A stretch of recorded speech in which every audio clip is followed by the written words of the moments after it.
हो सर, काय करताय? हो, कॅमेरा सुरू आहे ना. ते एन्जॉय करते ना ही कुल्फी.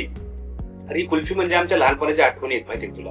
लहानपणी मी शाळेतनं ज्यावेळेस घरी यायचो दुपारी टाकल्यामध्ये त्यावेळेस ते घंटी वाजवते सायकल काका यायचे आईस्क्रीम घेऊन. आणि मग ती आईस्क्रीम घेण्यासाठी 2 रुपयाला त्यावेळेस आईस्क्रीम मिळायची. 2 रुपये घरातून मिळवायचे, त्या काकांना घरी घेऊन यायचं त्या आईस्क्रीमवाल्या. आणि ते 2 रुपये मिळवण्यासाठी जो काही ड्रामा घरात करायला लागायचा ते सगळं म्हणजे त्या वेगळ्या आठवणी येते. जे 90s किड्स आहेत, जे मिलेनियल जनरेशन आहे त्यांना हे अधिक लेट होईल. त्यामुळे माझं म्हणणं काय नाही, असं ऊन झालेलं आहे, उन्हाळा आहे, तुम्ही सगळ्यांनी जा, हा व्हिडिओ जरा पॉज करा आणि कुल्फी खाऊन परत या. तोपर्यंत मी हे संपवतो. अरे आपण मराठी माणसं, आपल्याला व्यवसाय जमणार आहे का? त्यापेक्षा एखादा व्यवसाय कर, सुखी होशील. हे वाक्य आपल्या मराठी कुटुंबांमध्ये मराठी युवकांना, तरुणींना बऱ्याच वेळेला ऐकायला मिळतं. आणि हे वाक्य ज्या वेळेला ते ऐकतात त्यांच्या कानामध्ये हजारो शिव्या टोचाव्यात अशा वेदना त्यांना होतात. आणि मग ते ठरवतात संघर्ष करायचा, एक नवी वाट निवडायचा. आणि मग त्यांचा संघर्ष चालू होतो, त्यांचा प्रवास चालू होतो एका नव्या दिशेने, एका व्यवसाय उभारणीच्या दिशेने. पण हा संघर्ष करत असताना हा संघर्ष फक्त व्यवसायाचे नफे तोटे, व्यवसाय मोठा करण्यासाठी व्यवसायाची मार्केट कॅप, व्यवसायाचं इकॉनॉमिक्स याच्या पलीकडे जाऊन आधी तो सुरू होतो या समाजाच्या प्रश्नांसाठी. कारण या समाजाला आजही वाटतं की मराठी युवकांना व्यवसाय जमेल का? तरीही काही ध्येयवेडे तरुण उठतात आणि शोधतात एक नवा मार्ग, आपल्याला दाखवतात एक यशाचा नवा मार्ग. आणि तो मार्ग आपल्या समोर प्रेरणा म्हणून उभा राहतो. असाच एक युवक निघाला आणि एक व्यवसायाची स्थापना केली. आपल्या शिवविचारांच्या निष्ठेवर कायम राहत यांनी व्यवसाय सुरू करण्याआधी त्याच रायरेश्वराच्या मंदिरात जाऊन प्रार्थना केली, ज्या रायरेश्वराच्या मंदिरामध्ये छत्रपती शिवाजी महाराजांनी स्वराज्याच्या स्थापनेचा संकल्प केला होता. आणि त्याच महादेवाला विनवणी केली, त्याच महादेवाला प्रार्थना केली की मला या पुढच्या वाटेवर चालण्यासाठी बळ दे. मग काय, तो महादेव तर भोळा आहे. त्यांनी त्याच्या सातत्यपूर्ण कष्टाला, त्याच्या प्रामाणिक प्रयत्नाला बळ दिलं आणि उभा राहिला एक लाडाची कुल्फी नावाचा ब्रँड. आणि हा ब्रँड फक्त उभा होत नाहीये, तर हा ब्रँड घेऊन येतोय नव्या शेकडो उद्योजकांना व्यवसायाच्या संधी आणि आपल्यासारख्या तरुणांच्या बालपणीच्या आठवणी, त्याही अधिक शुद्ध, स्वच्छ आणि चविष्ट स्वरूपात. मित्रांनो, ही चर्चा सुरू आहे लाडाची कुल्फी या ब्रँडचे संस्थापक श्री राहुल पापड यांच्याविषयी. आणि आज आपण त्यांना भेटणार आहोत आणि त्यांच्याकडनं समजून घेणार आहोत या ब्रँड विषयी अधिक. Let me introduce you to the man behind the brand, Shri Rahul Papad. Welcome to लाडाची कुल्फी. सर नमस्कार. नमस्कार सर, व्यवसायच का निवडला? नाही, व्यवसायच का निवडला याचा सर्वांना हाच प्रश्न असेल की व्यवसायच माणसाला मोठं बनवतो. नोकरी फक्त तुम्हाला 2 वेळेचं अन्न देऊ शकते, जेवण देऊ शकते, पण तुमचे जे काही स्वप्न आहेत ती नोकरी नाही पूर्ण करू शकत. तर तुम्हाला व्यवसायच करायला लागेल. त्यामुळे आम्ही व्यवसाय निवडला.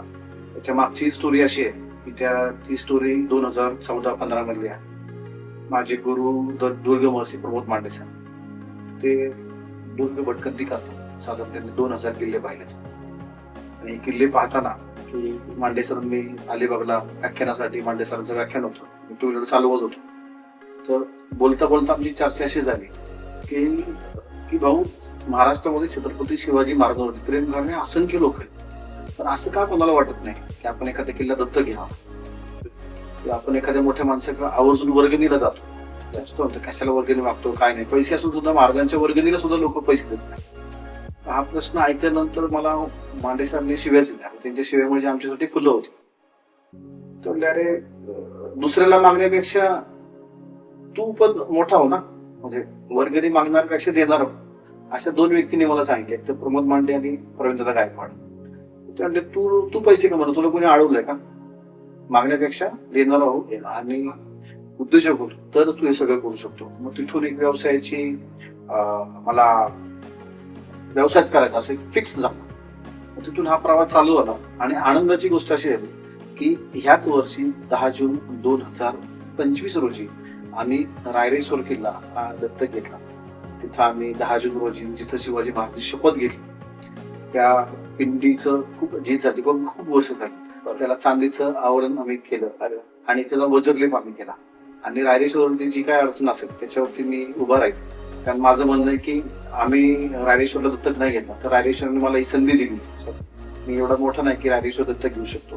ती माझ्याकडून काम करून घेतलं, मला असं वाटतंय.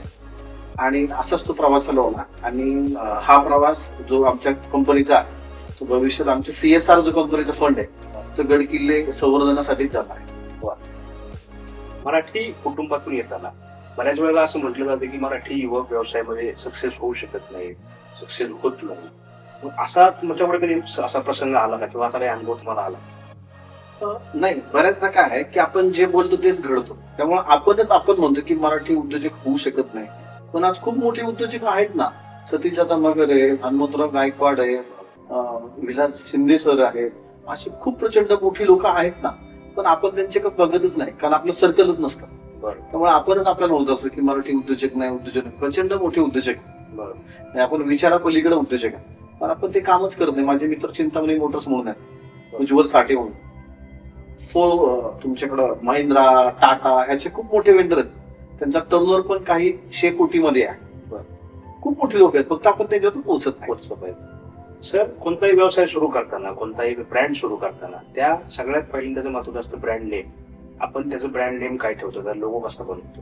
तर मी तुमचा जेव्हा लोगो पाहिला तर तुम्ही लाडाची कुल्फी असा तुमचा ब्रँड नेम आणि लोगो ठेवतो. कुल्फी का?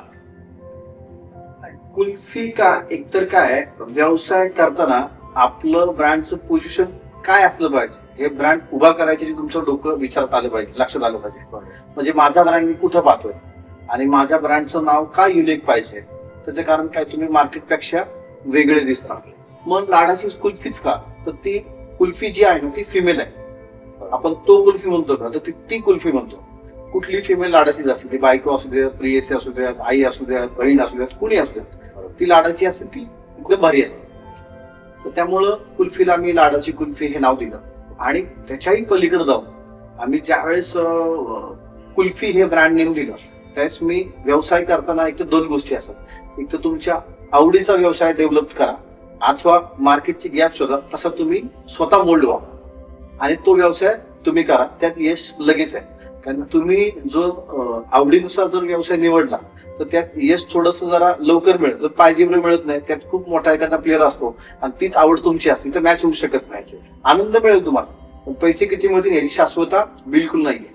दुसऱ्या बाजूला जर मार्केटची गॅप शोधून तुम्ही व्यवसाय निवडला तर तिथं जास्त पैसे मिळायची चान्सेस आहेत. असे दोन्ही प्रकार आहेत. त्यामुळं मार्केटमध्ये इंडियामध्ये कुल्फीचा आज कोणताही ब्रँड नाही. जे ब्रँड आहेत ते 100 वर्ष जुने पण ब्रँड आहेत कुल्फीचे, पण ते एकच दुकान घेऊन बसले, त्याला ब्रँड म्हणत नाही. बरोबर. मल्टिपल फ्रँचायसी पाहिजे, तुमचं प्रेझेन्स सगळीकडे पाहिजे, त्याला R&D, SOP ह्या सगळ्या गोष्टीचा एक हे लागतो. त्यामुळे मार्केटला जी गॅप होती, मग आम्ही लाडाची कुल्फी हा ब्रँड करायचा ठरवला. आणि लोगो जो तुम्ही म्हटलाय, तर लोगोवरती मी खूप बऱ्यापैकी स्टडी केला. जगातले कुठलेही लोगो हे 2 कलरमध्ये आहेत. आपण काय करतो, आपल्याला ज्ञान नसतं, पण जो फ्लेक्सवाला असतो त्याच्याकडे जातो, त्याला सांगतो तू हे नाव टाक, कसं दिसते, वाकडं तिकडे काहीतरी करतो आणि मग तुम्हाला लोगो तयार करून देतो. मित्रांनो, लोगो तसं होत नाही. लोगो करण्यासाठी लाखो रुपये द्यावे लागतात. आमच्या लाडाची कुल्फीला लाखो रुपये दिले तेव्हा तो लोगो डिझाईन झाला. पण लोगोला डिझाईनचे पैसे द्यायचे का, ही मानसिकताच आपली नाहीये. दुसरी मानसिकता काय आहे की जो नाव आपण ब्रँडला देतोय ते नाव गव्हर्नमेंटकडे अवेलेबल आहे का, ह्याचा एक सर्च रिपोर्ट भारतावर काढलाय का आपण.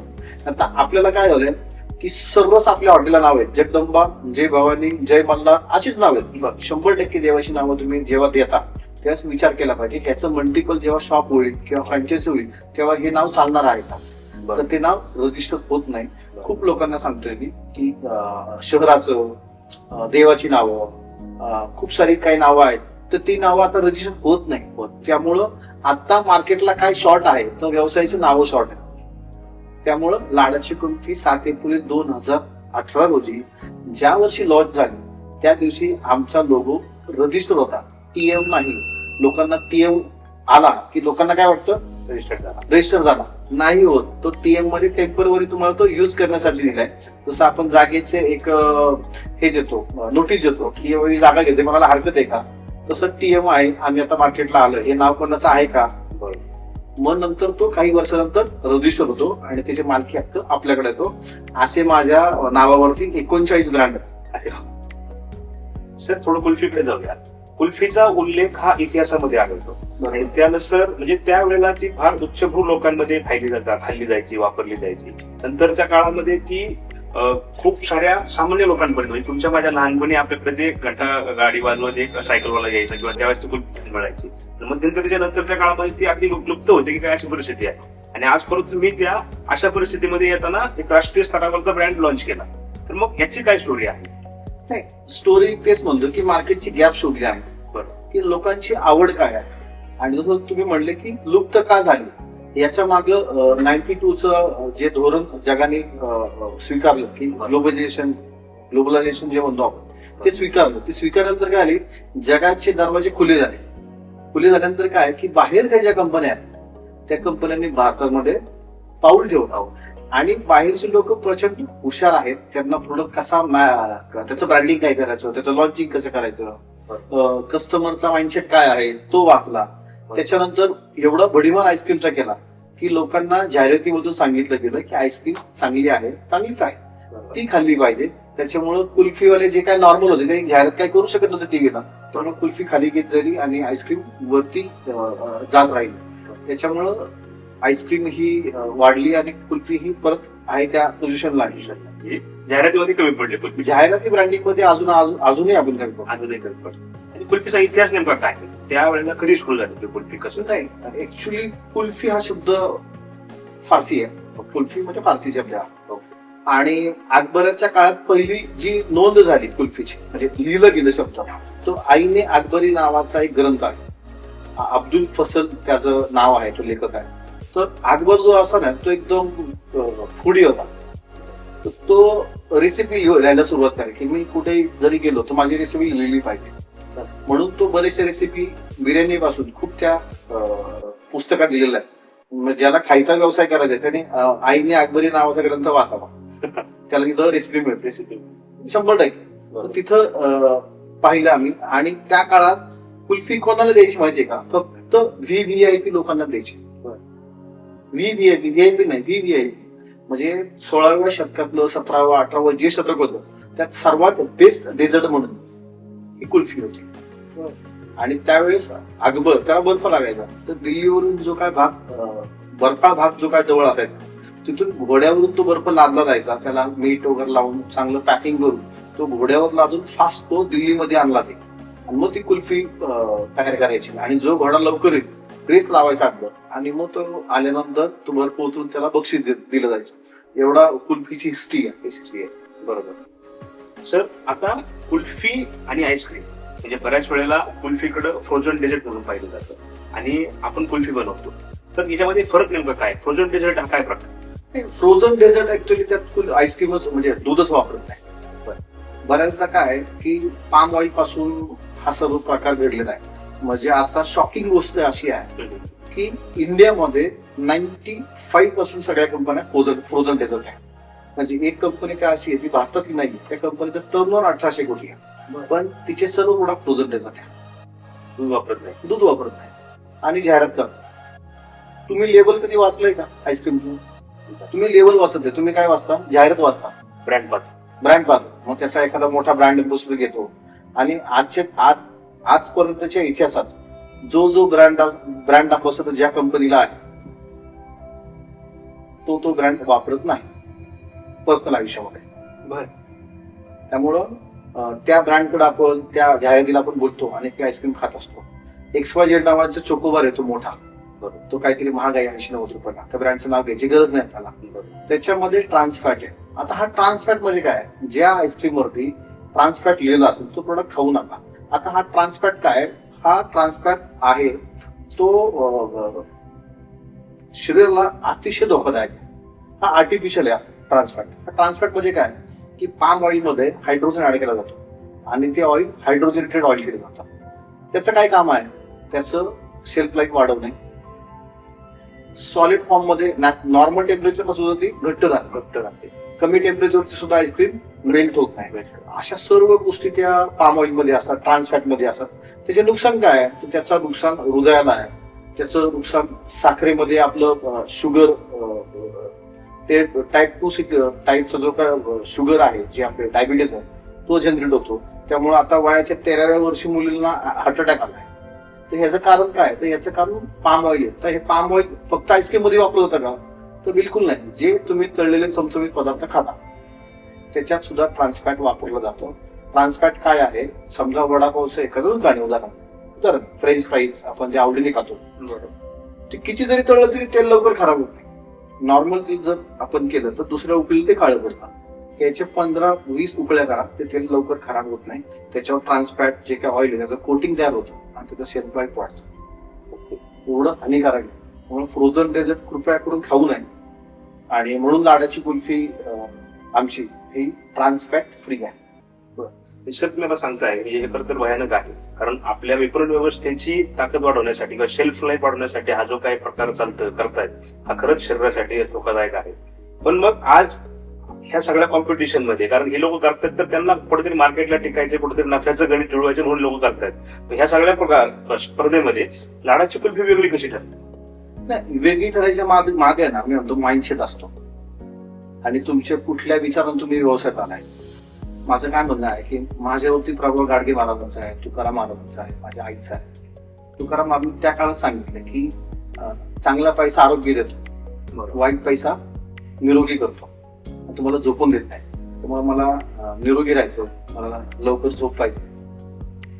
ज्या मार्गाने पैसा होतो त्याच मार्गाने जातो. त्यामुळे आम्ही प्रामाणिकपणे व्यवसाय करतो. हा, बाकीच्यांपेक्षा आम्ही 10 रुपये 100% महाग आहे. पण का महाग आहे याचं कस्टमर विचारत नाही. दुर्दैव काय का तुमची महाग आहे? आता रोडला आपण जी कुल्फी बघतो तो स्टीलचा डबा लावतो आणि तो आईस्क्रीम कट करतो, तुमच्या पानावर देतो, ते घट्टच असते. आमच्या फ्रीज मध्ये स्टॉक ठेवून सुद्धा कधी कधी मेल्ट व्हायची भीती वाटते. 1 तास लाईट गेली की आमची कुल्फी लगेच मेल्ट होती. का? तर त्यात ट्रान्सफर नाहीये. तुम्ही जे रंगिले राजस्थानच्या सगळ्या त्या गाड्या असतात बऱ्यापैकी, त्यांच्याकडे फ्रीज असतो का गाडीवरती? नाही. बर्फाच्या टेम्परेचरवरती आईस्क्रीम टिकती का? हा विचार कधी केलाय का? बदाम शेक 50 रुपयाला मिळू शकतो का? 200 ml चा ग्लास देतात, बरोबर, किती रुपये देतात? 50 रुपयाला. आज दूध 80-90 रुपये लिटर आहे. 200 रुपयाची कॉस्ट किती? आणि एकदम घट्ट असतो तो बदाम शेक. तर घट्ट होण्यासाठी काय टाकतात याचा विचार कधी केला नाही? 200 रुपयात घट्ट देतो, अरे कॉर्नफ्लॉवर टाकतात, अरारोट टाकतात. बदाम कसं त्याला प्रोडक्ट 50 रुपयात? त्याचं मार्जिन काय, प्रोडक्शन मार्जिन काय आहे, त्याचा कधीही कोणी विचार करत नाही. आपलं पब्लिक अजूनही डोळे झाकून हे प्रोडक्ट खात. खूप हानिकारक आहे. आपल्याला व्यवस्थित एज्युकेशन दिलं पाहिजे. आम्ही बदाम शेक विकतो 150 रुपयाला, तरच तो परवडतो. अथवा परवडू शकत नाही. आणि आपले ग्राहक आमच्यापाशी येतो पण म्हणतात खूप महाग आहे तुमचा. पण महाग का आहे हा प्रश्न आपण जरूर विचारला पाहिजे. बरोबर. आपल्या कुल्फीमध्ये मग आपण काय यूज करतो की इन्ग्रेडियंट्स म्हणजे काय? महत्वाचे 3च प्रोडक्ट आहेत: दूध, साखर आणि फ्रूट. सिंपल कॉन्सेप्ट आहे. दूध आम्ही म्हशीचं वापरतो, A2 मिल्क वापरतो. त्यामुळे आलो इथं दूध येतं आपल्याला. हो, नक्कीच. असे खूप सारे गोठे आहेत की ते लाडाच्या कुल्फीसाठी काम करतात. कारण शेतकऱ्याची नाळ आम्ही लाडाची कुल्फीची ही जोडलेली आहे. ती नाळ कायम जुळली पाहिजे, त्यासाठी हा प्रयत्न आहे. बरोबर. कारण कायम A2 मिल्कचं आईस्क्रीम द्यायचं म्हणजे आपल्याला शेतकऱ्यांबरोबर तो संबंध कायम ठेवणे, त्यातून अशा चांगल्या देशी वाहनाचं जनावरांचं संगोपन होणं ही अतिशय गरजेची गोष्ट आहे. खूप गरजेची गोष्ट आहे की बऱ्याचदा पिशवीचं दूध हे पाश्चराईज केलं जातं आणि आम्हाला कोरं दूध लागतं. म्हणजे लाडाची कुल्फी चव काय अशी काही ती आली नाहीये. त्याला ह्या सगळ्या गायांना उत्तम खाद्य आहे. जर तुम्ही बघितलं या गाया अतिशय धष्टपुष्ट आहेत. बरोबर. आणि आम्ही मॅक्सिमम गायी पण आहे आणि सर्वात जास्त दूध जे लागतं आम्हाला ते म्हशीचं लागतं. बरोबर. फॅटमुळे. बरोबर. आता याच्यामध्ये सर, ज्या वेळेला तुम्ही इथून दूध घेऊन जाता शेतकऱ्याकडनं, तर ऍक्च्युअल मॅन्युफॅक्चरिंग आपल्या फॅक्टरीवर कशी होते? नाही, ऍक्च्युअल मॅन्युफॅक्चरिंग हे प्युअर दुधापासून होते. दूध आधी त्या जो आमचा प्लांट आहे प्लांटच्या त्या आपण म्हणतो कढई म्हणून आपण उदाहरण लोकांना समजेल की त्याच्यात टाकलं जातं आणि विशिष्ट टेम्परेचरला तापवलं जातं. तापल्यानंतर उदाहरण आपण 1 लिटर दूध टाकलेलं आहे. बरोबर. तर त्याचा कट ऑफ कधी करायचा ह्याचं स्टँडर्ड केलेलं आहे. ते कट ऑफ झाल्यानंतर त्यात शुगर जाणे, पल्प जाणे, मग ती कुल्फी तयार होते. सर, इथनं दूध आपल्या गोठ्यावरती येतं, मग ऍक्च्युअल जी मॅन्युफॅक्चरिंगची प्रोसेस आहे ती कशी होते? दूध आल्यानंतर सर्वात मोठं जे आमचं ते दुधाचं जे भांड म्हणून आपण ते साधारण 1000 लिटरचं आहे. असे मल्टिपल खूप आहेत. बरोबर. उदाहरण आम्ही जेव्हा 1 लिटर दूध त्या भांड्यात टाकतो, कुठल्याही बेसिक सांगतो, तर त्याच्यात काही लिटरला कट ऑफ आम्ही करतो. म्हणजे 1 लिटर टाकलं त्यातलं 20% 30% आम्ही ते दूध आटवलं जातं. बर. त्याच्यानंतर त्यात साखर आहे, पल्प आहे. मग हे थंड केल्यानंतर मग ते एका साच्यात कुल्फीच्या ते दूध किंवा जे काही आम्ही मिश्रण तयार केलंय ते त्या साच्यामध्ये जातं. तिथून मग पॅकेजिंगला जातं. पॅकेजिंगतून बॉक्स भरतो. अशा खूप सारी त्याला प्रोसेस आहे. तिथून तो सुपर स्टॉकिस्ट पर्यंत जातो. तिथून डिस्ट्रीब्युटरकडून फ्रँचायझी आणि फ्रँचायझी टू कस्टमर अशी ती पूर्ण पाईपलाईन आहे. बरं सर, ह्या पाईपलाईन मध्ये साधारणपणे आतापर्यंत लाडाच्या कुल्फीकडनं किती लोकांना रोजगार मिळतो आहे? रोजगार तसा हजारो लोकांना मिळाला आहे. कारण आमच्या फ्रँचायझी 600+ आहेत. फ्रँचायझीचे आमचे खूप सारे प्रकार आहेत, आपण बघूयात पुढे. आणि यातून फक्त लाडाची कुल्फी सोडून जे आमचे वेंडर्स आहेत, फ्रीजवाला आला, आमचा स्टिकवाला आला, ह्यातून हे दूध तर आपण अशा गोठ्यांमधून घेतोच, पण त्याच्याही पलीकडे जाऊन जो पल्प लागतो तोही शेतकऱ्याकडूनच आम्ही घेतो. म्हणजे उदाहरण मँगो लागतो, तो शेतकऱ्याकडून चांगल्या मँगोचा आम्ही पल्प वापरतो. बऱ्याचदा पल्प जे वापरले जातात ते वेस्टेज पल्प असतात, तिथून तो पल्प वापरतो. फळांचे पल्प आम्ही तसं करत नाही. आम्ही चांगले जे पल्प आहे, चांगलं फळ आहे त्याचाच पल्प तयार करतो. बरं सर, आता तुम्ही सांगितलं 2018 ला आपला ब्रँड सुरू झाला आणि आजपर्यंत आपण 600 फ्रँचाईज केलेले आहेत.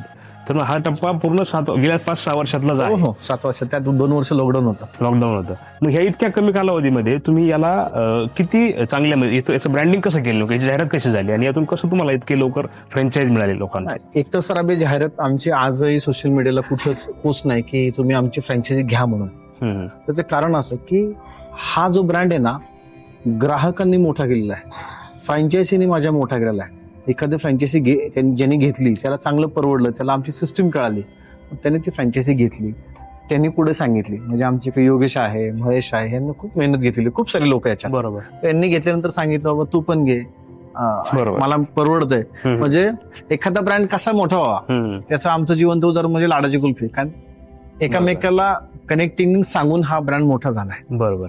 आणि सर मगाशी तुम्ही जास्त बोलताना आपला उल्लेख झाला की ब्रँडिंगमुळे आईस्क्रीम हे लोकांपर्यंत जास्त लोकप्रिय झालं, कुल्फी कुठेतरी कमी पडली.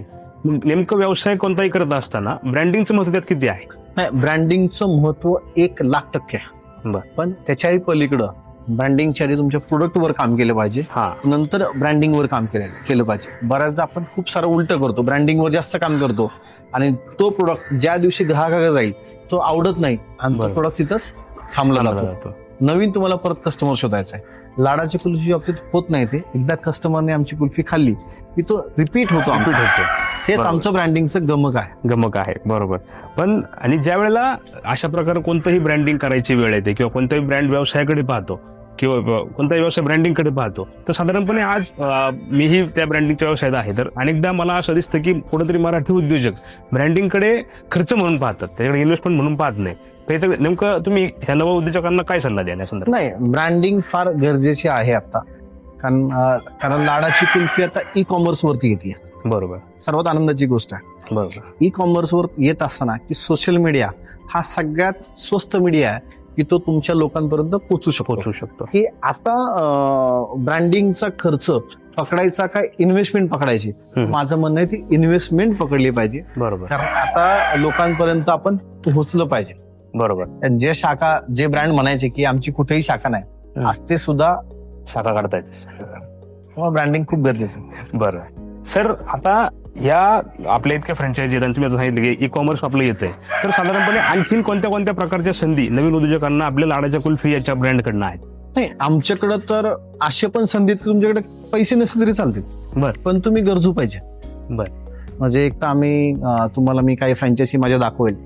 एक तर आम्ही सर्वात मोस्ट प्रीमियम शॉप ती फ्रँचायझी आहे. त्याच्यानंतर किऑस्क आहे, फूड कार्ट आहे, ती पॅगोवरती आम्ही डिझाईन केलेली आहे. त्याच्यानंतर स्टेबल फूड कार्ट आहे. त्याच्यानंतर हॉटेलमध्ये एखादा व्यावसायिक आहे, त्याला लाडाची कुल्फी ठेवायची, त्याला फ्रँचायझी घ्यायची गरज आहे का? तर बिलकुल नाही. तर फ्रीज आम्ही ठेवतो, त्याला आम्ही ओपन मार्केट फ्रँचायझी म्हणतो, त्याला आम्ही त्याला फ्रँचायझी देतो. उदाहरण, कोविड काळात ज्यांचे खूप लोक अडचणीत आले, बरेचदा आम्ही काही फ्री सुद्धा फ्रँचायझी दिलेल्या आहेत. मध्ये आम्ही अपंग जी मुलं आहेत की त्यांना मूकबधीर आहे, त्यांना दिसत नाही किंवा काही नाही, तर ह्या लोकांनाही सेवा मित्र मंडळात आम्ही एक फ्रँचायझी दिली. दुर्दैवाने त्यांना चालवता नाही आले किंवा काही अडचणी झाल्या, पण अशा पण आम्ही संधी देतो की ज्यांना खरंच गरज आहे त्या लोकांकडे आम्ही आता या पैसे आणि आर्थिक बघत नाही, त्याचं घर चाललं पाहिजे. बरोबर. त्या दृष्टीने सुद्धा आम्ही फ्रँचायझी देत असतो. तर अशा काही फ्रँचायझी आपल्याला पाहता येतील? नाही, 100%. चला बघूया. हे आमचं आहे लाडाच्या कुल्फीचं प्रीमियम आउटलेट. चला आपण बघूया. होय.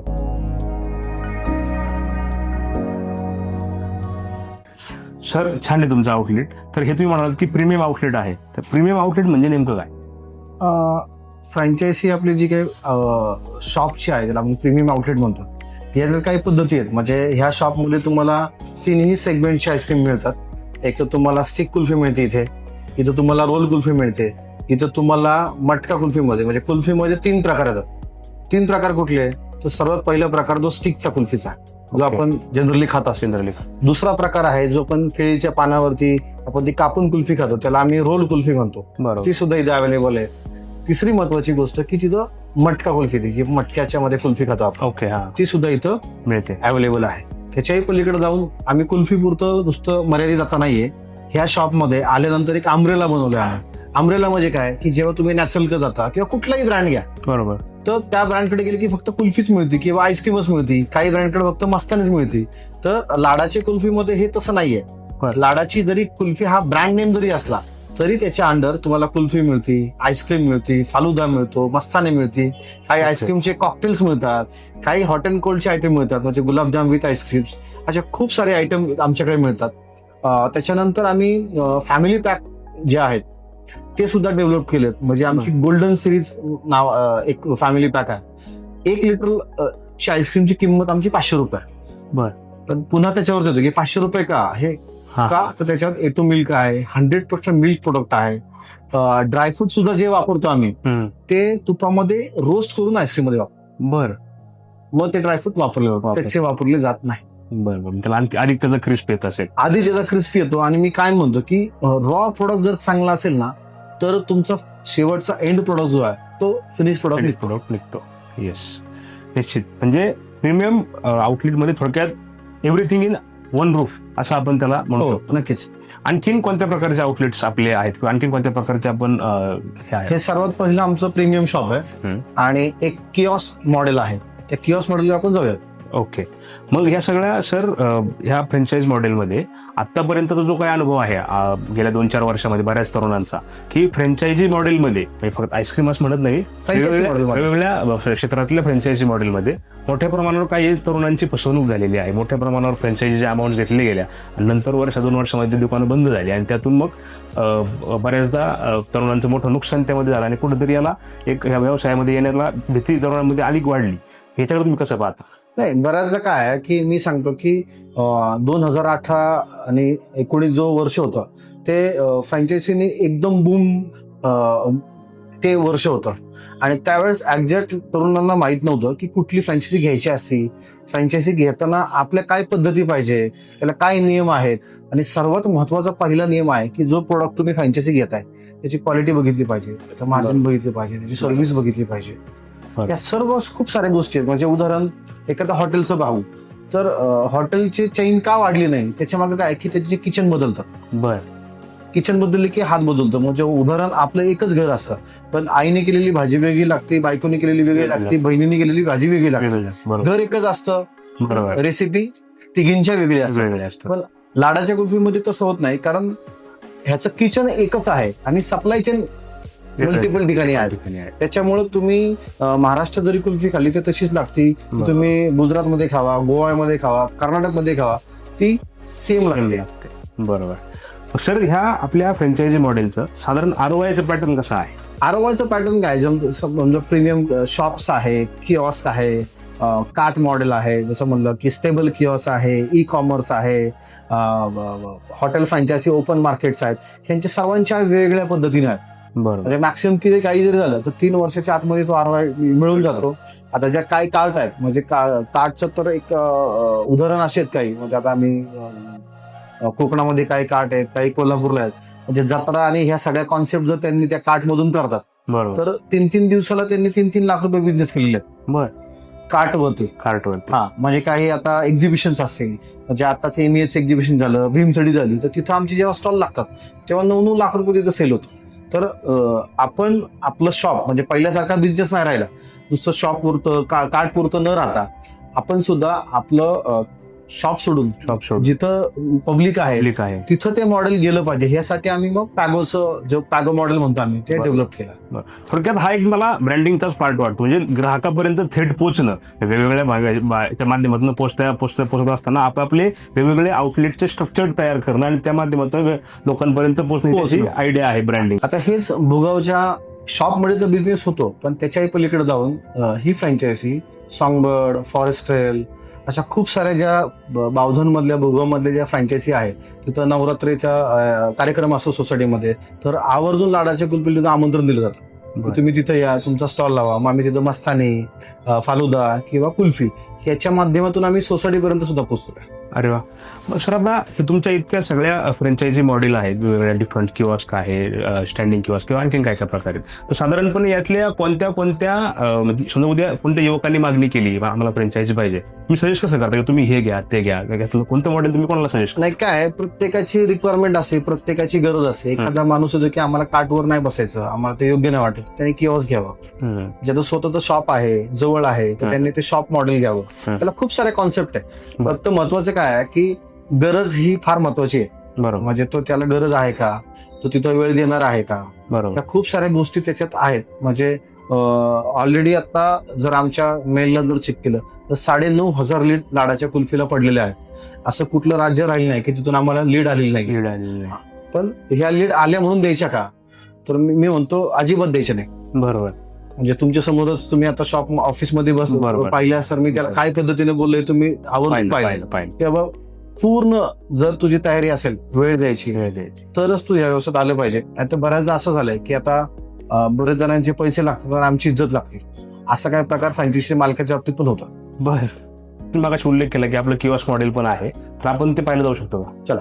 येस सर, तर हे आपलं किओस्क मॉडेल आहे, काय सांगाल या किओस्क मॉडेल वैशिष्ट्य काय आहे? किओस्क मॉडेल का डेव्हलप झालं की बऱ्याचदा अडचणीतून सोल्युशन मिळत असतं. बरोबर. बऱ्याचदा आपण आईस्क्रीमची दुकानं बघतो आणि ती खूप सारे ब्रँड हे शॉप मॉडेल असल्यामुळे लवकर बंद पडतात. बर. त्याचं कारण असं असतं की पावसाळा 4 महिने अंगावर येतो, 100% येतो, आम्ही खोटं बोलत नाही. बरोबर. त्यामुळे आम्ही शॉप पण कोणाला देतो की ज्याचं स्वतःचं शॉप आहे, ज्याच्याकडं शॉपचे पैसे आहेत, आम्ही त्याला शॉप घेऊ नको. जर तू रेंटवर घेणार असेल तू हे किओस्क मॉडेल घे. हे किओस्क मॉडेल उदाहरण, त्याला खाली 4 चाका आहेत, हे 7x7च आहे. नाही चाललं उचला दुसरीकडे न्या. पण जर शॉप मॉडेल नाही चाललं तर आहे ह्या काडीमोल किमतीत सोडून दुसरीकडे जावं लागतं आणि पूर्णपणे लॉस होतो. त्याच्यात 100% तुमचा लॉस होणार नाही. स्पॉट आहे शेवट, तो आपल्याला असं वाटतं की या स्पॉटला एखादं चालेल आयटम किंवा या स्पॉटला व्यवसाय चालेल, पण तो नाही चालत. तर नाही चाललं आता दुकान सोडावं लागतं. याचं तसं नाही चाललं तुम्ही दुसऱ्या स्पॉटला घेऊन जा. हे मॉडेलचं वैशिष्ट्य आहे. ग्राहकांपर्यंत आपण जाऊ शकतो. सगळं आहे, जसं आईस्क्रीम आहे, कुल्फी आहे, मस्तानी आहे, फालुदा आहे, सर्व याच्यात आहे. जे आयटम आपले प्रीमियम मॉडेलला याला आहेत ते पण इथंच आहे. ते पण इथंच आहे, फक्त हे कॉम्पॅक्ट केलेलं आहे. अरे वा, छान. तर सर आपला मस्तानीचा मस्तानी आहे किंवा आणखीन काय काय आपले जे आयटम्स आहेत ते पण इथं उपलब्ध आहेत. सर्व आयटम आपल्याकडे. आपण टेस्ट करूया. लाडाची कुल्फी पेरू फ्लेवर. हा जो पेरू फ्लेवर आहे, ओके, याच्यात आम्ही तिखट मीठ टाकतो या कुल्फीवर. बर. आणि तुम्ही टेस्ट करा, तो कसा लागतो आम्हाला सांगावर.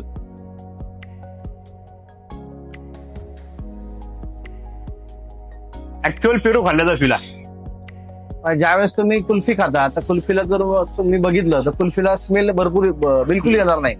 पण माझं म्हणणं आहे की जो फ्लेवर आहे तर नाकाने नाही सांगितलं पाहिजे, जिभेने सांगितलं पाहिजे. आमच्या कुल्फीचा फ्लेवर हा जिभेने कळतो, वासाने नाही कळत, कारण याच्यात इसेन्स नाहीये.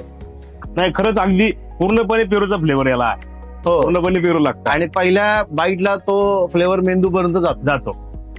येस. तर सर मला सांगा, आता कुल्फी आपला लाडाची कुल्फी ब्रँड मोठा होत असताना आता भविष्यातले लाडाच्या कुल्फीचे प्लॅन काय काय आहे? नाही, भविष्यातलं प्लॅन 100% आहे की कंपनी आज ना उद्या आयपीओ काढणार आहे. म्हणजे हेच आमचं व्हिजन आहे. कारण कुल्फीचा आयपीओ असणारी ही जगातली पहिली कंपनी होईल. आणि कुल्फी कंपनीच नाही, त्याच्यात कंपनीचा आयपीओ असणं की वेगळीच आमच्यासाठी आहे. जसं मी कायम सांगतो की छत्रपती शिवाजी महाराजांनी राजा होण्यासाठी छत्रपती पद घ्यावं लागलं नाईलाजाने. कारण राजा व्हायला अनुमती काय आहे? Acceptance आला पाहिजे. तो आला पाहिजे म्हणून छत्रपती पद आहे. बरोबर. जर आपल्याला व्यवसाय करत असताना जर छत्रपती पद जर मी कशाला मानतो तर ते IPO ला मानतो. लिस्टेड कंपनी माझी म्हणजे आपण अधिकृत कंपनी होती ती होते. आणि एका उंचीला जातो. त्यामुळे IPO आपला असला पाहिजे आणि हेच महाराजांकडून मी शिकत असतो. आणि दुसरी गोष्ट ही लाडाची कुल्फी ती आता ई-कॉमर्स वरती आहे 1 बरोबर. एप्रिल पासून. बरोबर. त्यामुळं तुम्ही जिथं असाल तिथं कुल्फी लाता. ओके. कारण व्यवसायाचा ट्रेंड बदलत चाललाय. आता खूप लोक घरूनच ऑर्डर देत आहे. बरोबर. ही आनंदाची गोष्ट आहे की लाडाची कुल्फी आता 1 क्लिक वरती तुमच्या घरपोच मिळेल आणि पूर्ण महाराष्ट्रामध्ये. आणि मला वाटतं हे जगातलं देशातलं पहिलंच मॉडेल आहे जे ई-कॉमर्स हो. फ्रँचायझी. भारतातील हे पहिलं मॉडेल आहे की ते ई-कॉमर्स फ्रँचायझी मॉडेल डेव्हलप केलंय पिनकोड प्रमाणे. पिनकोड. ओके सर, मग आता याच्या सगळ्या करत असताना ब्रँड म्हणून तुम्ही याला कसं पाहणार आहात किंवा ब्रँडिंग म्हणून कसं काय याला एक्सपोज करणार आहात? ऍक्च्युली ना ब्रँडचा अर्थ काय आहे माहिती का? ब्रँडचा अर्थ बिलकुल चांगला टी शर्ट घालणे, चांगला बोर्ड लावणे, हे सगळं ब्रँडचा एक भाग आहे. बरोबर. ब्रँडचा सर्वात पहिला जो भाग आहे ना ती म्हणजे क्वालिटी. बरोबर. म्हणजे ब्रँड म्हणजे काय? ब्रँडचा अर्थ काय आहे समानार्थी? तर ब्रँडचा समानार्थी शब्द आहे विश्वास. बरोबर. तो आम्ही टिकवलेला आहे आणि तो जास्तीत जास्त आम्ही टिकवणार आहे. त्याच्यामुळे तो एक आमचा एक महत्व आहे. दुसरी गोष्ट की सोशल मीडिया जो आहे तो आम्ही चांगल्या पद्धतीने आता युज करायला सुरुवात केली. याच्या आधी आम्ही सोशल मीडिया वापरला नाही. त्याचं कारण असं की ऑलरेडी फ्रँचायझी खूप होते आमच्या. बरोबर. आम्हाला भीती होती सोशल मीडिया जर केला तर आम्हाला सुद्धा तो हँडल झाला पाहिजे. बरोबर. उगाच काहीतरी आपण ब्रँडिंग करायचं म्हणून केलं नाही. तर बरोबर. आता मात्र आम्ही सांगू की काय खाल्लं पाहिजे आणि काही नाही खाल्लं पाहिजे. कारण ह्या आईस्क्रीम इंडस्ट्रीमध्ये मी जसं मगाशी सांगितलं की 95% पाम ऑइल पासून बरोबर. आईस्क्रीम कुल्फी बनवली जाते. बरोबर. पण काय खाल्लं पाहिजे काय नाही खाल्लं पाहिजे हे आम्ही नक्कीच ब्रँडिंगच्या माध्यमातून लोकांपर्यंत सांगू. नक्की.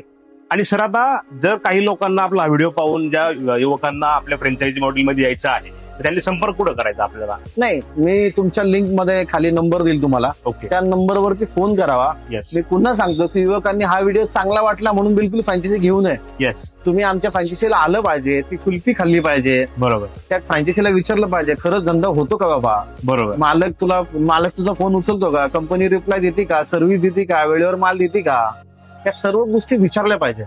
आपलं काय होतं की काहीतरी रील कुठली तरी येते आणि ते लोकांना गर्दी दाखवतात आणि ते आता माध्यमातून ट्रॅप लागतो आणि तो क्लोज करतो. त्यामुळे असं काय आम्ही करत नाही. आमच्या फ्रँचायझी घेण्यासाठी आम्ही कमीत कमी 4-5 मीटिंग त्याच्या घेतो. बर.